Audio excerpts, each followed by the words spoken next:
जैसे कि आपको समझ आ ही गया है कि पेशेंट को लगता है कि उसकी जो लेग्स हैं, वो नीचे जो पार्ट है लेग्स वाला, वो इतनी ज़ोर से वो शेक करे या उसको पटके अपने बेड पे ज़ोर ज़ोर से हिलाता रहे, और वो उसको मतलब कह सकते हैं ना कि एकदम से स्टेबल नहीं रखा जाता अपनी लेग्स को। अगर वो स्टेबल रखेगा तो उसको ऐसा लगेगा जैसे पता नहीं किस तरह की सेंसेशन हो रही है मेरी लेग्स में, तो वो मूवमेंट करना ज़्यादा बेटर फील करता है। तो ये प्रॉब्लम जो होती है इसको हम कहते हैं रेस्टलेस लेग सिंड्रोम। अब इसमें क्या प्रॉब्लम आता है, इसको RLS बोला जाता है। तो नाइट में जब आफ्टरनून या इवनिंग के बाद जब पेशेंट अपना बेड पे लेटता है या बैठता है तो उसे ठीक तरह से बैठा नहीं जाता, क्योंकि लेग्स में बहुत अजीब सी सेंसेशन फील होती है। तो इसीलिए इसका नाम रेस्टलेस पड़ा है, ताकि वो क्योंकि लेग्स को हिलाते रहते हैं।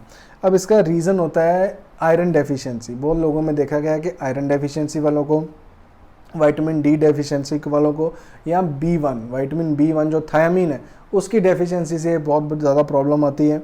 किसी को स्ट्रेस हो, एंग्जाइटी हो, या ओवर यूज़ उसने किया हो दिन में। जैसे हम कई बार क्या होता है कि हम कोई काम को शुरू कर देते हैं, ज़्यादा देर खड़े रहना है या चलना है, तो वो मूवमेंट में रहता है पर हमारा ध्यान जो है वो काम में लगा रहता है, इसलिए वो डेली रूटीन की जो मूवमेंट है जो ओवर यूज़ हो रहा है वो हमें पता नहीं लगता। तो मसल्स क्या करते हैं, इतने फटीग हो जाते हैं, तो रात को वो ज़्यादा प्रॉब्लम करते हैं। या हमारा जो B12 है, लोगों में देखा गया कि B12 की कमी से होता है।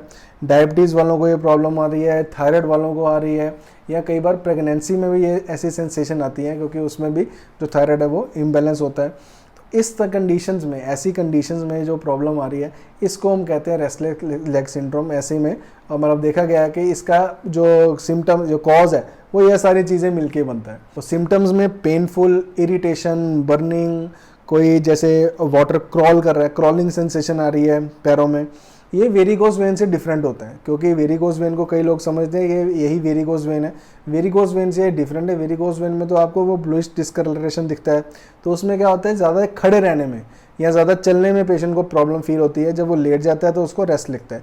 ये उल्टा है, इसमें रेस्टलेस लेग सिंड्रोम में जब वो रेस्ट पे जाएगा तब उसको प्रॉब्लम फील होगी। जब वो मूवमेंट में रहता है या अपनी लेग्स को हिलाता रहता है, मतलब इनवॉलंटरी मूवमेंट तो नहीं कह सकेंगे, उसका खुद की अर्ज होती है कि मैं अपनी लेग्स को हिलाता रहूँ, इस तरह से मूवमेंट करता रहूँ,